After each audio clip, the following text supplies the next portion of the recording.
de Zebulon, terra de Naftali, caminho do mar, além do Jordão, Galiléia dos gentios.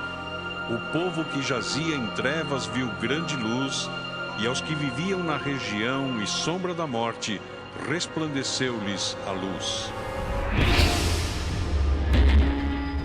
Ó Deus Todo-Poderoso, que a sua palavra seja ventilada como o orvalho da manhã e a tua doutrina. E que com temor e tremor estejamos aqui para anunciar mais uma vez diante da santa congregação a tua palavra, o livro sagrado, a tua vontade expressa para com o homem. É o que te pedimos nesta manhã, em nome do Senhor e Salvador Jesus Cristo. Amém. Amém? Amados irmãos, nós temos sempre pedido a Deus que a gente venha se desvencilhando das toxinas religiosas, do burocrático, daquilo que nos torna robótico, tesos, duros. E hoje pela manhã, ao acordar, diante das minhas responsabilidades de nutrir a igreja, não de mim mesmo, mas pelo Espírito Santo, que conhece os caminhos de cada um dos irmãos, e nós podemos solidificar a nossa comunidade aqui, esse retiro de ovelhas, e nesse pastoril de toda a responsabilidade, eu venho sempre pedindo ao Senhor as melhores formas de conduzir o seu povo aqui, sob a minha responsabilidade. Eu preciso estar bem, eu preciso ter paz com a minha consciência, isso que é importante. O apóstolo Paulo escreve aos irmãos de Éfeso: depois de ter feito tudo, fica firme. Esse é o objetivo da nossa vida. Fazer tudo. Agora, que tudo seria esse? Nós lemos na abertura da reunião, aí em Atos capítulo 15, peço que os irmãos abram de novo, que nós vamos fazer uma simetria, com 2 versículos da palavra, nesses 30 minutos que nos restam. Verso de número 20. Mas escreve-lhes que se abstenham das contaminações dos ídolos, bem como da imoralidade sexual, da carne de animais sufocados e do sangue. Amém?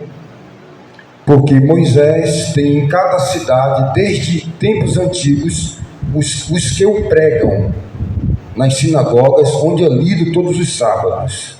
Até aí. Irmãos, é importante entendermos, não há nenhum texto da palavra de Deus, preste bem atenção, por favor, não existe nenhum texto da palavra de Deus de fácil compreensão humana. Eu vou repetir de novo. Aqui nas Escrituras Sagradas, eu não quero relatar o Antigo Testamento, mas a Nova Aliança, não existe nenhum texto de fácil compreensão a nível intelectual, humano, racional. A interpretação da palavra de Deus não é uma conjuntura de pensamentos ou uma conjectura de ideologias. Não posso explicá-la à luz da racionalidade humana. Paulo, escrevendo a sua primeira epístola aos Coríntios, no capítulo 2 em diante, ele diz o seguinte: que os homens, eles compreendem com sua mente natural as coisas peculiares aos homens, as suas ciências, a sua vida cotidiana, as suas ciências humanas, ele compreende porque são coisas humanas, coisas aqui da terra. Porém, as coisas espirituais, ninguém pode compreender com a mente humana. Um pouco mais adiante, o apóstolo Paulo explica dizendo que o homem espiritual discerne tudo, mas de ninguém com a mente natural, com a colocação das sinapses humanas, dos neurônios, sabe, a formatação de pensamentos, uma pesquisa forense, uma investigação, colocando as peças do quebra-cabeça. A palavra de Deus, ou o homem espiritual, não pode, dentro dessa esfera dicotomizada, dentro da dicotomia humana, das limitações humanas, ele não tem como ter um entendimento. Ele vai apenas se desdobrar em conceitos, ideologias que se bifurcarão em teses defendidas, em teses universitárias, em linhas teológicas, e jamais chegará a um denominador comum. A importância do que Paulo fala a sua epístola aos Filipenses, que nós temos a mente de Cristo, ou seja, que ao se converter e ter um encontro com Cristo, nós neutralizamos essa mentalidade e esta formatação de compreensão humana para algumas coisas de Deus. E por isso justamente Paulo escreve aos Romanos no capítulo 12 que nós não devemos nos conformar com esse formato dado pelo primeiro nascimento do velho homem, que milita das coisas do mundo, cujo qual Jesus, no capítulo 3 de João, escreve, dizendo que quem nasce da carne é carne, ou seja, milita carne e sangue com as coisas deste mundo. Porém, nós que fomos chamados como eclésia de fora para dentro do corpo de Cristo, não militamos mais com as armas carnais. No segundo epístola aos Coríntios, o apóstolo Paulo fala que as nossas armas não são carnais, mas são poderosas em Deus, com o entendimento da mente de Cristo transformada para destruir todo o raciocínio, conjuntura de pensamentos ideológicos, teses, raciocínios ateístas e tudo aquilo que se levanta contra a verdade, cumprindo em nós a obediência à palavra, para que tenha autoridade e veemência para responder àqueles que nos perguntam acerca de nossa fé, conforme Pedro diz: estude, se prepare e busque. Então não há texto da palavra de Deus de fácil compreensão quando nós queremos fazer uma leitura a nível humano.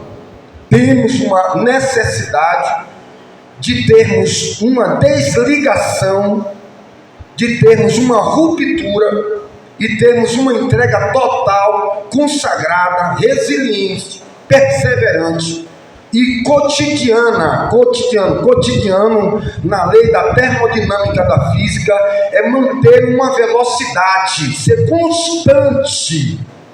Você não pode 80 hoje, 60 amanhã, 50 não, vá 30, mas vá até o fim. Em 30 em ascensão, não existe retorno, não existe recuar. Começar em 50 e agora você está em degrau, não existe regresso, não existe contagem regressiva. A vida cristã é como a luz do sol, ele não recua, ele nasce e vai evoluindo até ser dia perfeito, disse Salomão em Provérbios. O apóstolo Paulo escreve em Coríntios que somos transformados pelo Espírito Santo de glória em glória. É uma evolução, é um aperfeiçoamento. O escritor de Hebreus, ele diz: aos espíritos aperfeiçoados, arrolado no livro da Igreja Universal dos Santos.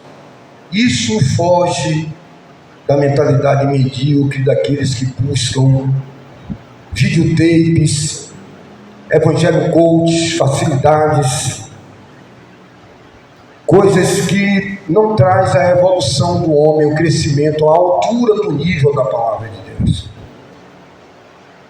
Então não há texto de fácil interpretação. Eu posso subir aqui nessa tribuna e usar todo o meu potencial intelectual, toda a minha mente e contracenar, talvez até certamente, assertivamente, textos com textos e elaborar uma aula como um pedagogo, elabora uma aula de português, como um professor de geografia elabora uma aula falando sobre a bacia hidrográfica do Recôncavo Baiano. Pode dar uma aula falando da geografia do Antigo Testamento, as rotas das missões missionárias de Paulo, pode falar de hermenêutica, apologética, pode falar de tudo. Mentalmente ele é um ser inteligente, ele vai orquestrar, ele vai organizar, seja ele da religião que ele for. Um mébrio, uma mesa de bar, pode compor uma canção musical em nome de Jesus. Existem muitos cantores da vida secular que cantam como ninguém. Existem padres, pastores, sacerdotes, monges, eremitas, cada um sacerdotes com um título de uma determinada religião, que vai falar sobre o ser transcendente e supremo de forma esplêndida. Tanto Sócrates, Platão, tanto as filosofias hinduístas, praticamente paralelas às revelações das Sagradas Escrituras.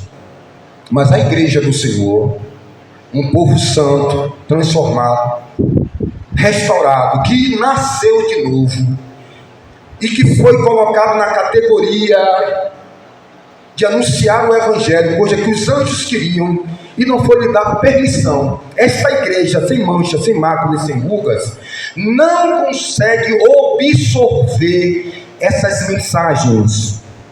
Não entram dentro delas, porque se essas mensagens não são oriundas do Espírito Santo, o Espírito Santo não tem como testificar com o nosso espírito.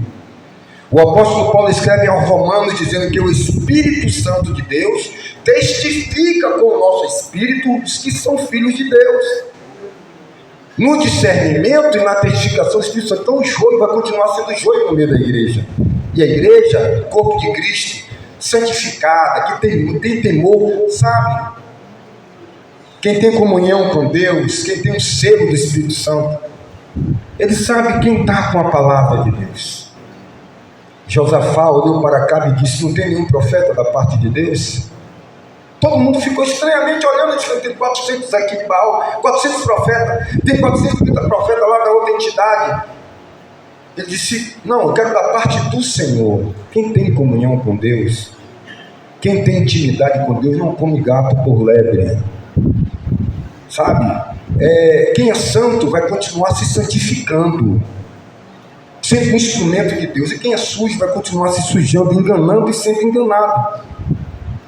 O joio vai continuar até o dia da ceifa, até o dia da colheita, cujo qual o Senhor Jesus fala em Mateus capítulo 24, que dará ordem aos seus anjos e irá tirar o bode do meio das ovelhas. Nunca vai para meio de bode. Vai tirar a ovelha do meio, os bodes do meio das ovelhas, e vai tirar também o joio do meio do trigo. Então a palavra de Deus, ela é trazida à luz do Espírito Santo. Isso aqui, eu posso subir aqui tecnicamente, como eu tenho dito, e me desenvolver aqui com a mente racional e trazer uma mensagem, uma palavra, como um padre lá, como um pastor de uma instituição evangélica. Isso não significa que o Espírito de Deus está comigo. Foi apenas fruto da minha intelectualidade, do meu entendimento, da minha busca. Os irmãos compreendem o que eu quero falar? Então nós temos que ter completamente cuidado. Então a palavra, ela é trazida pelo Espírito Santo, que conhece a necessidade da igreja. Não adianta termos aqui 1.000, 2.000, 3.000, temos um grupo jovem estruturado por 50, 60 jovens. Esse volume, essa forma de calcular o crescimento, pela quantidade de carros no estacionamento da igreja, pela quantidade dos valores tributados ou ofertados, seja em ofertas alçadas de coração ou dízimos por obrigações, enfim, nós não podemos computar a evolução espiritual, o crescimento da igreja como corpo de Cristo, através de aparências nominativas, normalizadoras pela visão humana. A edificação espiritual, o crescimento é visto pelo grau de perdão, 77,7. Pelo grau da simplicidade, do amor, da dedicação, do cuidado. Olha, irmão, tem um carro aqui, precisou dar uma ligada. Olha, irmão, eu comprei aqui alguma coisa que está aqui, é para uso e fruto dos irmãos. Olha, irmão, tem uma necessidade, ó, liga. Se a gente não tiver 10, tem 5. E aí a gente vai fazendo uma comunidade. Agora tem aquelas pessoas que vão ficando atravessadas nos meios, sabe? Porque são coração duro, sabe? Os corações duros, endurecidos, eles ficam ali, sabe? Tentando, eles estão tendo comunhão, estão tomando até a Santa Ceia, mas sempre tem um diabo dentro do coração. É um Judas, é um Pedro com muita força de vontade, mas ainda sem entendimento de que sem Deus não pode chegar lá para dizer: ó Pai, perdoa, livra-me desta hora. Eu vou negar, eu sei que tu tem a verdade, mas eu não posso ser orgulhoso, eu não posso ser amante de mim mesmo. Me livra, tu pode me livrar, não permita eu passar por isso. Não tem que passar por isso. mas é um Pedro de coração solícito, diferente do Judas, mas está lá no meio do seio da igreja. Então a gente precisa crescer e evoluir em maturidade, em procurar buscar realmente aquilo que é espiritual. Eu estava conversando essa semana com uma irmã. Eu disse a ela, olha, irmã, eu tive a oportunidade de selecionar aquilo que eu queria ouvir na minha vida. Os meus livros eram importados da Casa da Bíblia, da Suíça. Eu tinha um discernimento, eu tinha uma comunhão com Deus, que eu não gostava de ler porcaria. Os livros que eram o auge da minha juventude, como A Quarta Dimensão, de David Boichu, era um livro herético para mim, que foi descobrido que era herético 20 anos depois. O livro Bom Dia Espírito Santo, de Benihim, era um livro que todo mundo dizia: Flávio, você já leu? Eu nunca tinha, e eu abri a primeira página, e o Espírito Santo dizia: não leia, é contaminação, é água podre, são heresias encobertamente. Irmão, o que vai dirimir, o que vai dirigir a sua vida espiritual, mas é graça. Você está perdido e perdida muitas vezes, brincando no movimento espiritual, que era melhor para você nem estar aqui hoje, estar na lavagem, do que está ouvindo a palavra de Deus, se tornando 3, 4 vezes mais responsável do que aqueles que nunca ouviram o que você ouviu. Jesus está dizendo: ai de ti, Coronzinho, ai de ti, Betsaida, muitos milagres, muitas operações, muitos cultos, muitas maravilhas, mas se tivesse acontecido o que vocês ouviram lá em Sodoma e Gomorra, tinham se jogado no chão e se arrependido no pó e na cinza. Coloca aquela geração pior do que os sodomitas que foram consumidos pelo fogo. É como uma porca que toma banho e volta de novo a despojar na lama, como um cachorro que come, vomita o regozito e come de novo. Assim é a vida daquele que está sempre ouvindo, mas nunca chegando ao pleno conhecimento da verdade, que busca requisitos na vida do outro e justificativas para continuar na sua zona de conforto, pecando porque o outro peca, não fazendo porque o outro não faz. E é sobre justamente isso aqui que estava mais ou menos ali em Atos capítulo 15, havia 2 grupos: os judeus, que vinham de uma sequência religiosa baseado na lei do Antigo Testamento, que vigora até João e os profetas, e logo depois da ressurreição de Cristo, lá em João, no último capítulo, e depois da sua ascensão aos céus, no primeiro capítulo de Atos, a derramada do poder do Pentecostes, do Espírito Santo, lá no capítulo 2 de Atos, ali passa a vigorar, não está consumado, uma nova lei, cujo qual o escritor de Hebreus diz que quando uma lei nova chega, a antiga é obsoleta, que aqueles que têm um tabernáculo na terra não têm um tabernáculo nos céus, que aquilo que era tipologia, sombra das coisas vindouras, se desfaz agora com a nova aliança, onde Cristo se torna o Cordeiro que tira o pecado do mundo. E ele nos abre, conforme Hebreus capítulo 11, 13, 12, um novo e vivo caminho. O véu se rasga de alto a baixo e chega para nós a graça salvadora, que Paulo explica em Romanos, em Tito, a graça manifestada aos homens. E aqui, amados, estava ali 2 vertentes. Estava ali algo que estava, e Paulo deixa bem claro em Gálatas, em todas as suas decorrências pelo Espírito Santo, e que é incompreensível à mente da vida religiosa ou teológica. Dá um tilt na cabeça, a ponto que Paulo disse que Deus escolheu os que não são para confundir os que são, que a loucura, que a sabedoria do homem é loucura para Deus, e a sabedoria de Deus é loucura. Ou seja, há aí uma contradição muito grande. O próprio Senhor Jesus, ao ser apresentado no templo do Simeão, ele diz: eis aqui o alvo de erguimento de muitos e caimentos de muitos. Sobre esta pedra ele edifica a igreja, mas sobre onde esta pedra cair, a pedra de esquina, derrubará muitos. Alvo contraditório, forças antagônicas, e é preciso que você entre pela porta, como falou-se aqui no estudo de quinta-feira.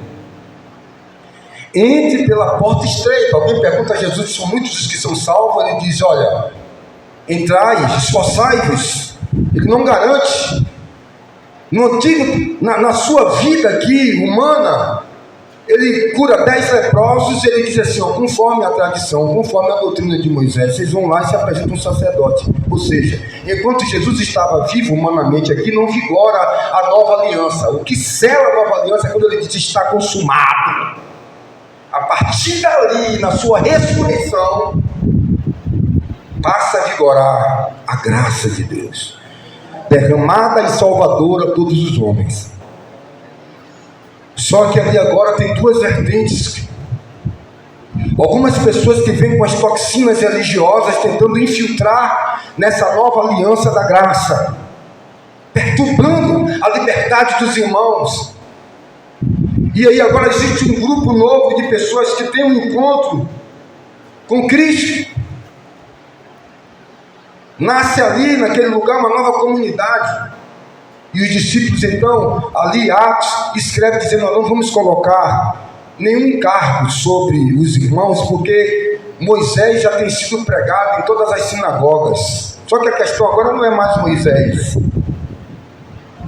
A dificuldade de Paulo com Pedro, porque Pedro ainda dissimulava quando estava com os gentios e quando estava com os judeus, e foi repreendido por Paulo. Havia essa dificuldade de se manter um nível espiritual do Cristo messiânico, da nova aliança, de abandonar rudimentos, doutrinas humanas, a luta de Jesus contra a religião e a política, essa simbiose que viviam juntos nesse habitat de Jerusalém. Então aí você vê o que é que os apóstolos dizem: não vamos colocar peso, não vamos colocar regras, e ele fala alguns elementos morais importantíssimos para a vida espiritual, que nós não vamos falar devido ao tempo. Ele fala sobre idolatria, ele fala sobre contaminação do corpo, né? E ele fala sobre a imoralidade sexual. Ele fala sobre três coisas do homem tripartido. Ele fala para o corpo, ele fala para a alma, ele fala para o espírito. Ele fala sobre idolatria no que diz respeito à nossa vida espiritual. Ele fala sobre prostituição, pecados de ordens sexuais, imoralidades no seu geral. Nos fala sobre condutas éticas dentro da palavra de Deus. E aí nós temos as epístolas paulinas de Pedro, João, Tiago, para nos ensinar e nos exortar conforme nossa conduta, do andar, do falar, do se comportar na vida humana, na vida conjugal, na vida comportamental, nos relacionamentos humanos, em todas as epístolas doutrinárias da nova aliança. Ele fala sobre esse homem tripartido, cujo qual Paulo fala em Filipenses: vosso corpo, vossa alma e vosso espírito sejam guardados irrepreensivelmente. Aquilo que está no primeiro mandamento: amarás ao Senhor teu Deus de todo o teu corpo, de toda a tua alma, de todo o teu entendimento. Esse é o homem tripartido. E aqui, o que os apóstolos, de forma muito incompreensível, por isso que eu estou dizendo que a compreensão da palavra de Deus não é superficial, são raízes de alta profundidade, não é um texto que você lê aleatoriamente ou esporadicamente e tenta chegar aqui na frente da congregação, em qualquer outro lugar, e fazer uma explanação superficial, sem compreensão do corpo, da raiz, do conjunto de uma obra. Sabe? São pessoas que assistem o jornal ali, 5 minutos, quer falar de geopolítica, sabe? Quer entender a complexidade da orquestração dos acontecimentos proféticos e apocalípticos.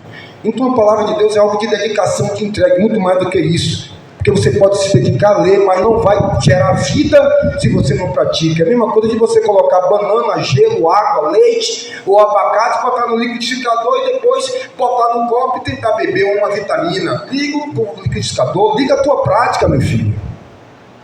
Sai do stand-by, sai do automático. Larga essas coisas. Deixa de ser um gospel. Deixa de ser uma pessoa técnica. Luta contra ti mesmo. Examine-te a ti mesmo, como a desse pão, beba desse cálice. Se veja bem, faça uma análise para ver se Cristo ainda está em vós.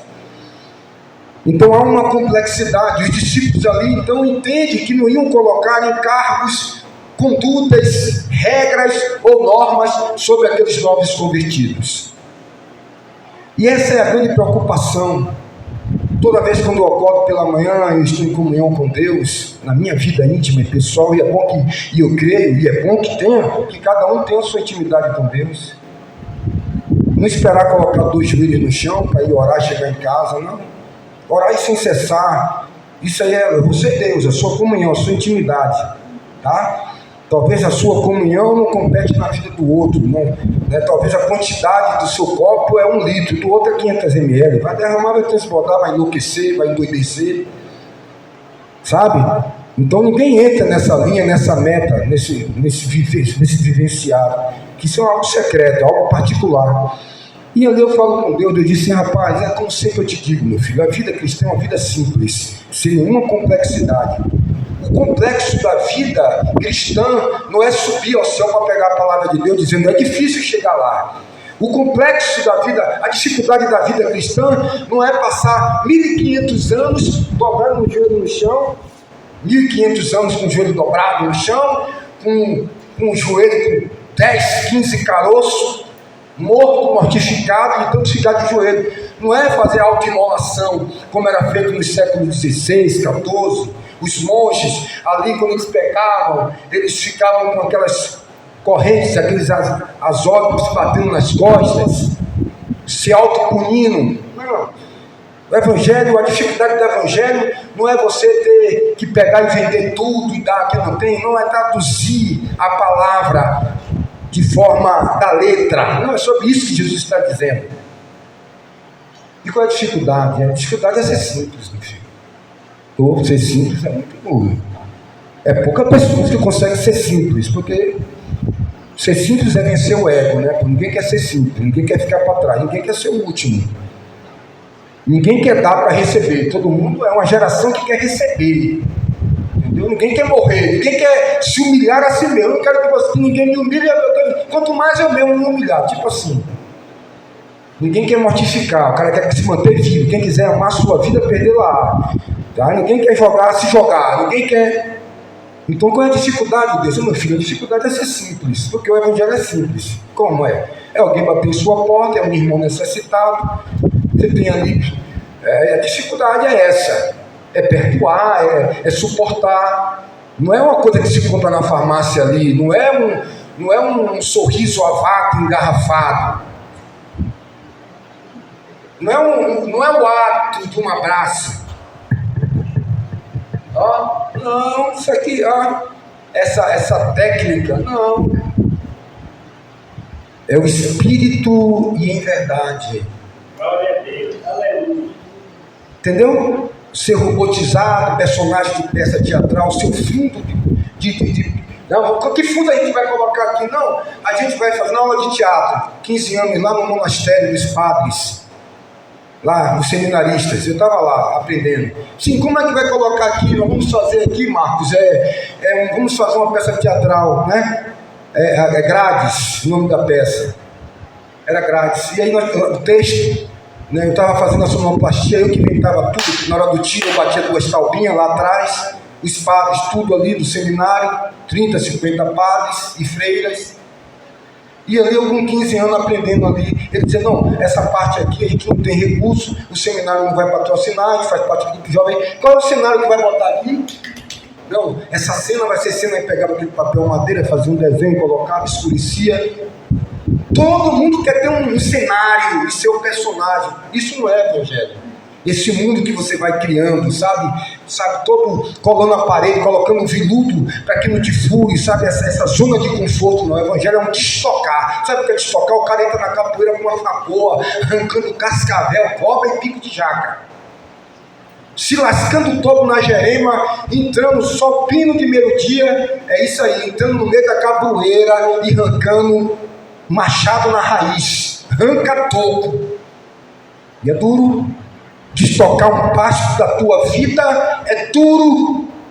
É uma obra que você vai estar com 100 anos de idade lá, e o diabo do lado dizendo no último segundo, botando uma imagem de algo que te tenta, um homem, uma mulher, ou seja lá o que for, um banquete de droga todos os dias. Você não tem mais vontade, não tem mais potência sexual, não tem mais vontade, não tem mais alegria, mas o demônio está lá, porque não desiste.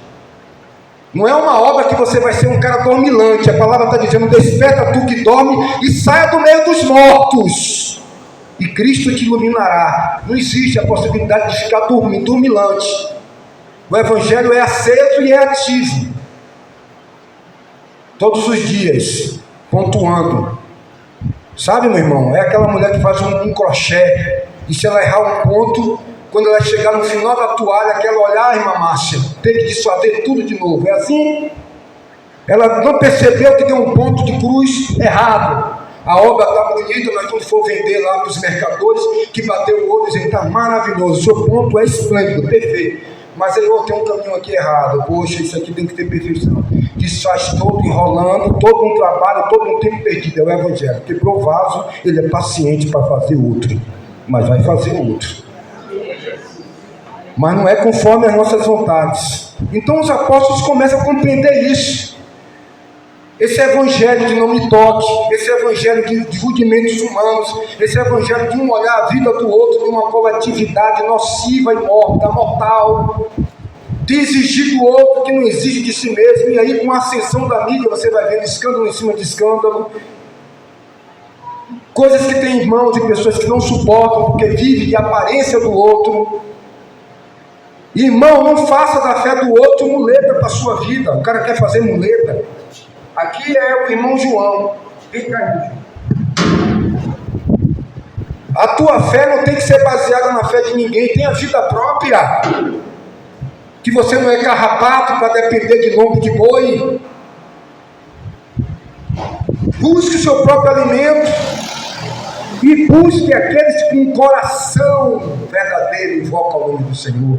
Paulo chama Timóteo e fala isso a ele. Mas nós vamos nos baseando na vida do outro. E aí vem Jó no capítulo 42, diz: a minha fé era baseada no que os outros me diziam. Eu não tinha experiência com Deus, eu não tinha vida com Deus. Mas tudo que ele ouviu e viu, tudo que ele aprendeu a raspar a cabeça, se jogar lá no chão e dizer, não sair, não volta. Ele não descarta essa experiência. Mas também ele fala de uma outra experiência, de um outro nível. Antes eu ouvia falar, e foi o suficiente para mim ser um homem justo, a ponto de o próprio Deus desafiar o diabo a respeito de mim. Mas agora eu passo por uma outra etapa. Não só eu ouvia falar, mas agora eu vejo. Primeiro você ouve, e a fé vem pelo ouvir. E nasce, e através da prática, eu passo a existir no mundo espiritual e a ser computado com Deus e a ouvir o seu brado dizer, servo muito amado, ser conhecido pelos céus, de olhar e dizer, entra no gosto do teu Senhor, e não ouvir aquela voz, apartai-vos de mim que não vos conheço. Entender o suficiente que Deus tem um selo, aparte-se da iniquidade todo aquele que profere o nome de Cristo. E aí vem, dentro dessa pergunta, Miqueias vem e responde, no capítulo 6, e no versículo 8, versículo 5.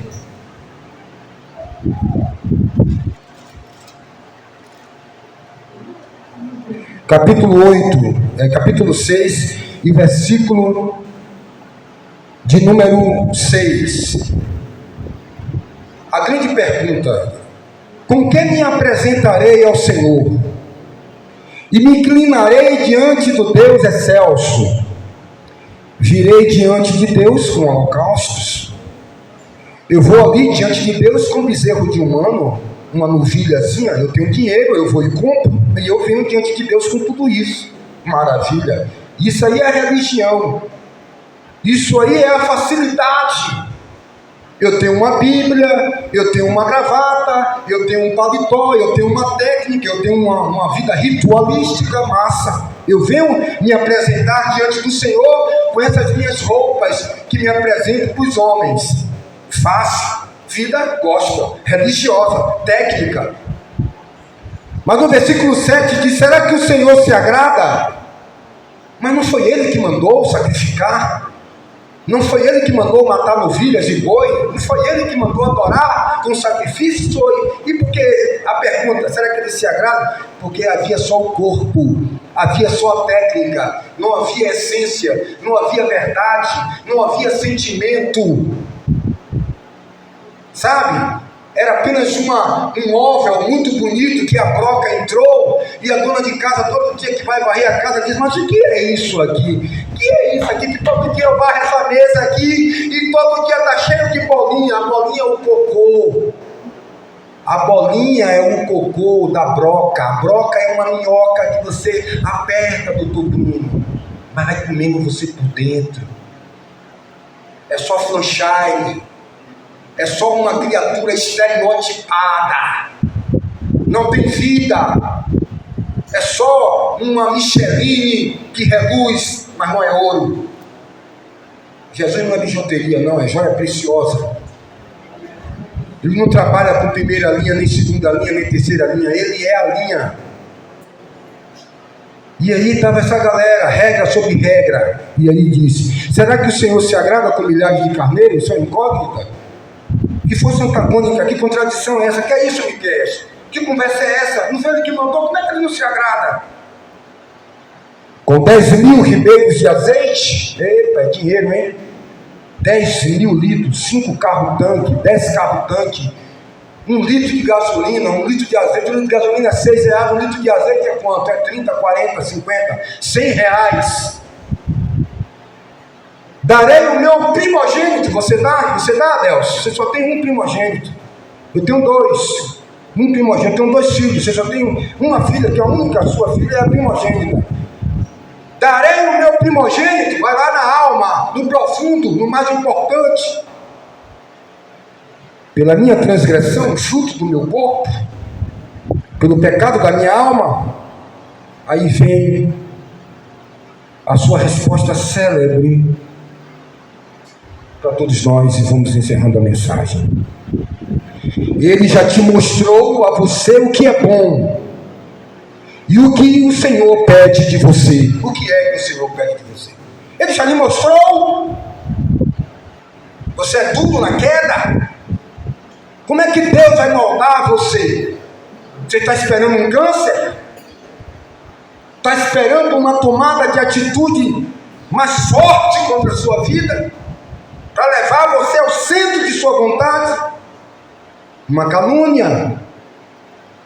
Isso é coisa de Mobral, calúnia. Mas que será que vai arrancar essa poeira? Porque Deus coloca lixo assim, cara. Tu é duro, tu é um miseravão. Então Deus bota um câncer no seu rim, no seu pulmão, e aí pronto. Você muda de vida lá no Aristide Mortez, em fase terminal, dizendo amém, pronto, indo para o caixão. Não é isso? Deus não quer vida superficial, irmão. O cara que foi maligno não quer largar Jesus nem sua comunhão. Não fica andando buscando historinha de tio Patinha para justificar sua desgraça, não. Tu não está firme com Deus porque tu é ruim.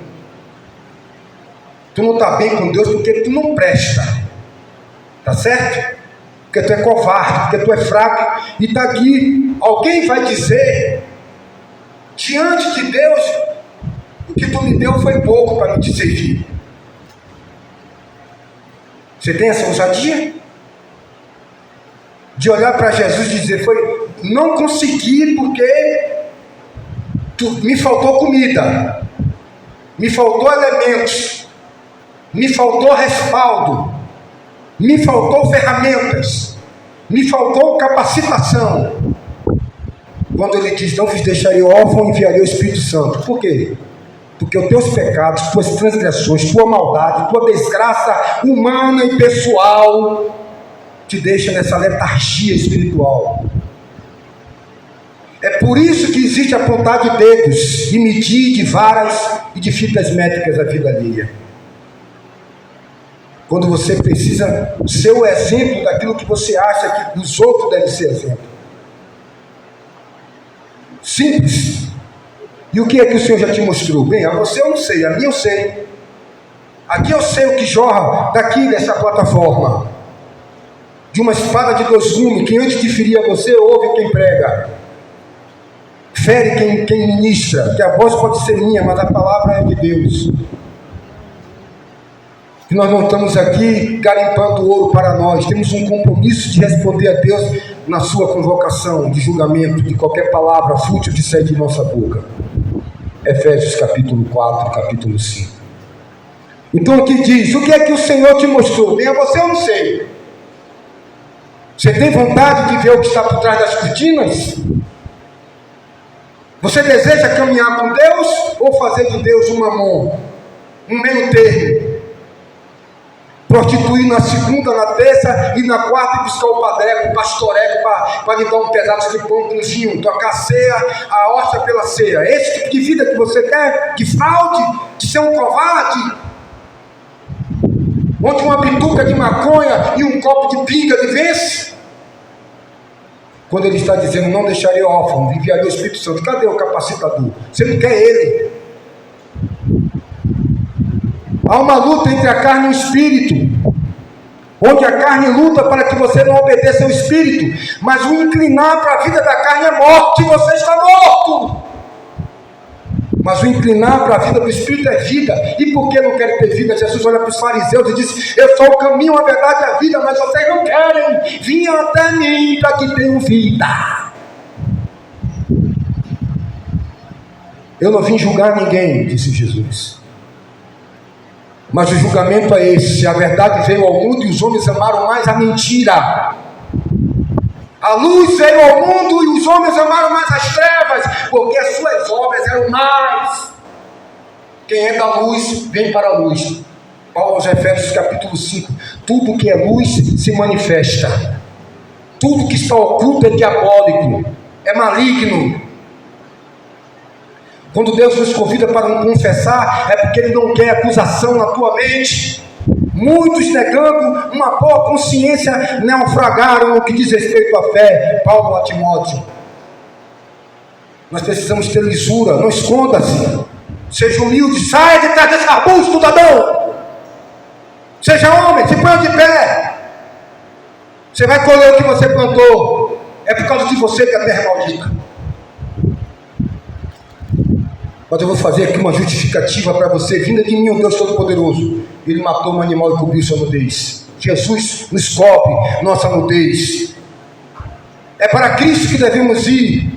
Ainda que os nossos pecados sejam vermelhos como carmesim, se transformarão branco como a neve.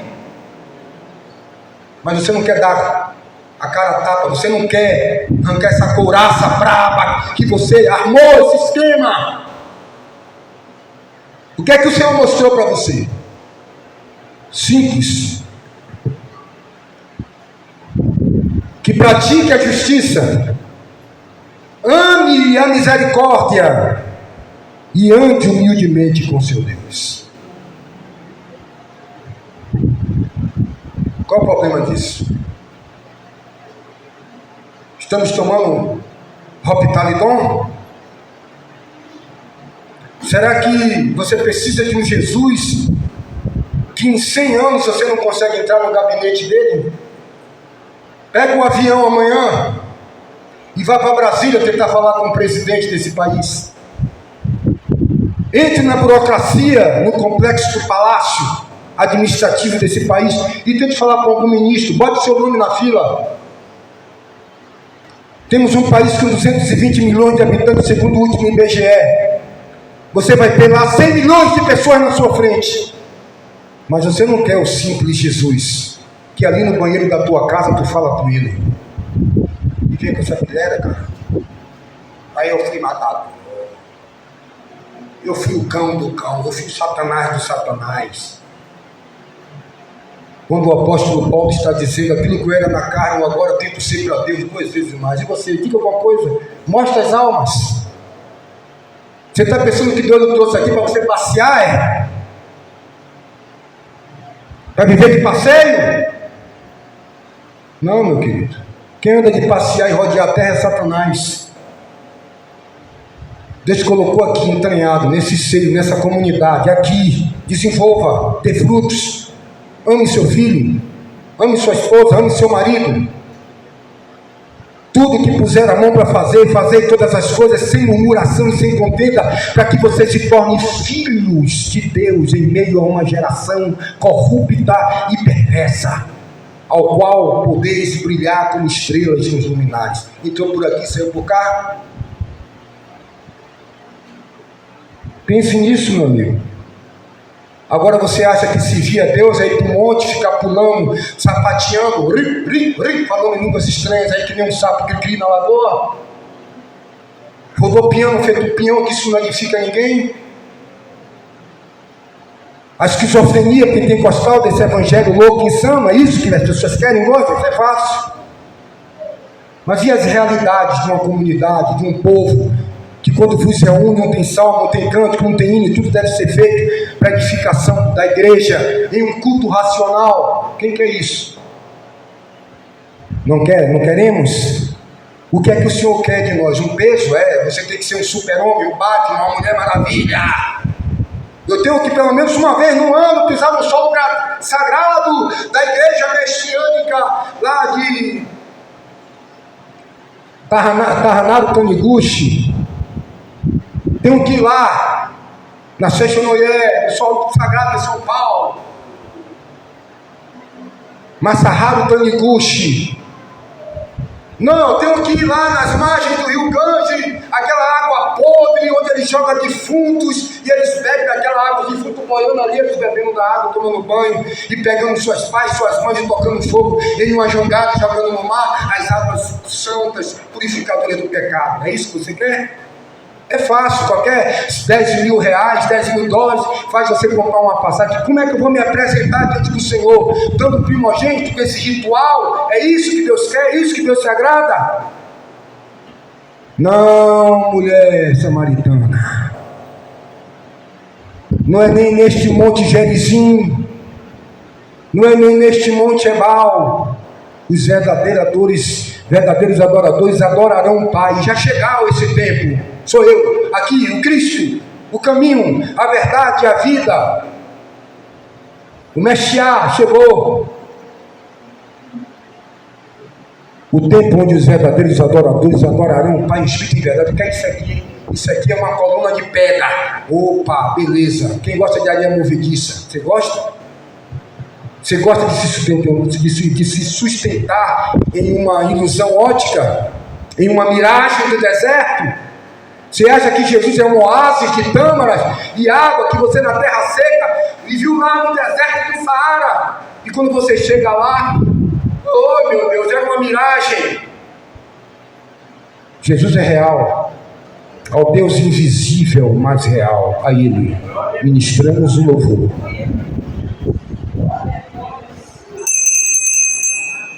Que Deus possa nos abençoar nessa manhã. E que nós possamos rasgar os nossos corações e não nossas vestes. Calma. Ele está sob as obras. Respire. Alguém aqui sabe o que está por trás desta parede? Aqui pode ter 10 homens para querer me matar aqui atrás. De repente aqui tem uma margarida e você se apaixonou pela margarida aqui na frente, quando Deus tem uma rosa muito mais bela aqui atrás. Saia da frente, deixa Deus passar, meu irmão. Não deixe consertar, não tente consertar o que Ele fez torto. Há um tempo de cura. O Deus que fere é o Deus que cura, o Deus que mata é o Deus que faz viver. Continue orando. Continue vivendo a vida cristã, a vida em Cristo. Não é sobre o pecado de ontem ou sobre o pecado que eu vou cometer à tarde. É sobre viver dizendo: minha vida está patente nua diante de Tu que há de me julgar, Senhor. Não é sobre receber a nota, que não tinha nem nota. Como é que bota ali? Botava assim, excelente, bom, regular, mas tinha uma outra nota que colocava não tinha nem avaliação. O cara não... sem rendimento. Não teve nada, zero à esquerda. Não é sobre isso, não é sobre pontuar aos olhos humanos. Sabe? Não é sobre chegar aqui dentro e bater no peito de eu sou gostosão. Eu conheço a Bíblia, desafio qualquer um. Eu dou dízimo, doente, eu tenho 1.500.000 anos de crente. E olhar para o céu numa ousadia, numa impetulância. Não é sobre isso, não. É sobre botar a boca no pó e dizer: Senhor, sei propício a mim. Ouve, eu sou miserável. Oh meu Deus, eu tenho convicção das minhas falhas. Isso aí justificado. não é entrar e sair sustentando uma aparência de uma geração de Norex. Parece, mas não é. Que Deus tenha misericórdia de nossas vidas. E que nós possamos, antes de amar a Deus, amar o que a gente está vendo. Ajuda teu irmão. Exorta com amor, vá até ele. Converse, dialogue. Perdoe, ame em todo o tempo. Compreenda a tua esposa, compreenda teu marido, compreenda teu filho, calma. Que ames a misericórdia, que ames a justiça, que andes com teu Deus. Tem alguma coisa difícil aqui? É para pegar uma cruz de Massaranduba e subir a escada de Bom Jesus da Lapa, com uma pedra, com um torrão de pedra. Oh Maria, ladainha, aquela ladainha lá, dá-nos água com retirante, com uma pedra, fruto da ignorância. É sobre isso é fácil de fazer. Descer na ladeira da Santa Bárbara de joelho é fácil. Difícil, irmãos. Difícil, e não é difícil. Se nascer de novo, não é difícil. Porque não é você mais que vai fazer, é o Cristo que vive em você. Mas tem que morrer esse velho homem. E o que é que não é difícil? Isso. Dá um fruto que não é seu, não é fruto de Flávio que eu tenho que dar. É o fruto do Espírito em Flávio, em João, em Maria, em Pedro, em Fernando, em Paulo. Não é sobre pular, rodopiar e andar bonito. É sobre o fruto. Se não nasceu de novo, não tem fruto. É gospel, é evangélico, é qualquer coisa. Mas não tem fruto. É uma figueira, só tem beleza. Que Deus tenha misericórdia de nossas vidas. Amém? Incline sua cabeça, oremos ao Senhor. Excelentíssimo Deus, que possamos sair daqui construídos, que possamos sair daqui maduros, que possamos sair daqui restaurados pela Tua Palavra, que possamos, ó Pai, adentrar-nos no Santo dos Santos com ousadia de saber que não são as nossas obras, mas é a graça, que a salvação não vem pelas nossas obras, mas que vem pela compreensão, pela renovação do entendimento. Ser com cada um dos irmãos, assiste às suas fraquezas, assiste às nossas limitações, conserta, tapa as brechas, restaura, renova, faz-nos evoluir e vivermos em novidade de vida pelo fruto vigorante e revigorante por aquele que nos traz o refrigério, refrigera a nossa alma. Pelo tempo do refrigério da Tua Palavra, em vivência, em prática, em amor e dedicação, que possamos amar o que vemos, para poder amar o que não vemos, que podemos estar unidos e reunidos, para que o mover do Teu Espírito seja presente em nosso meio. É o que nós te pedimos nesta manhã de domingo, nos faz invisíveis aos olhos dos homens. Nos leve em paz para nossos lares, em nome do Senhor e Salvador Jesus Cristo. Amém. Amém? Amém. Quero encerrar essa mensagem nesta manhã dizendo para os irmãos, com toda a força de minha alma,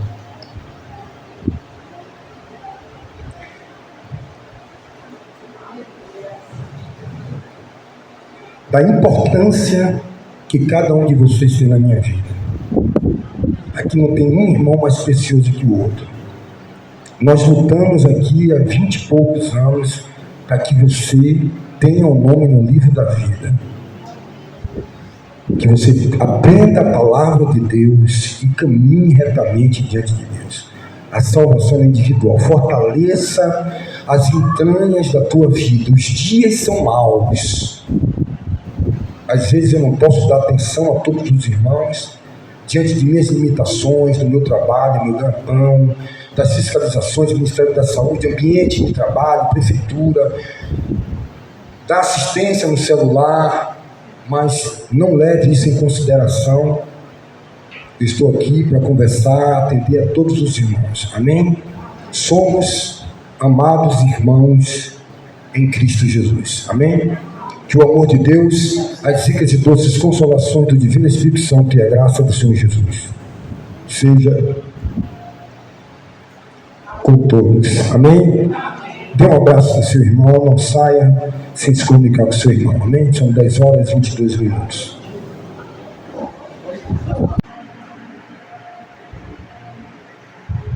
Bom dia, estamos aqui hoje no domingo. Hoje, mais um dia na presença de Deus.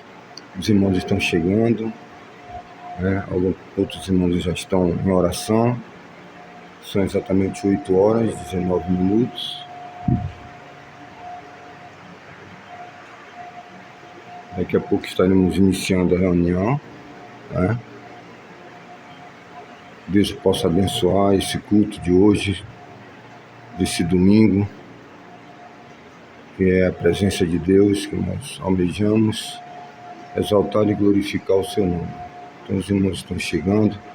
Daqui a pouco nós vamos iniciar o congregacional, o se reunir em nome do Senhor e Salvador Jesus Cristo. Deus nos abençoe.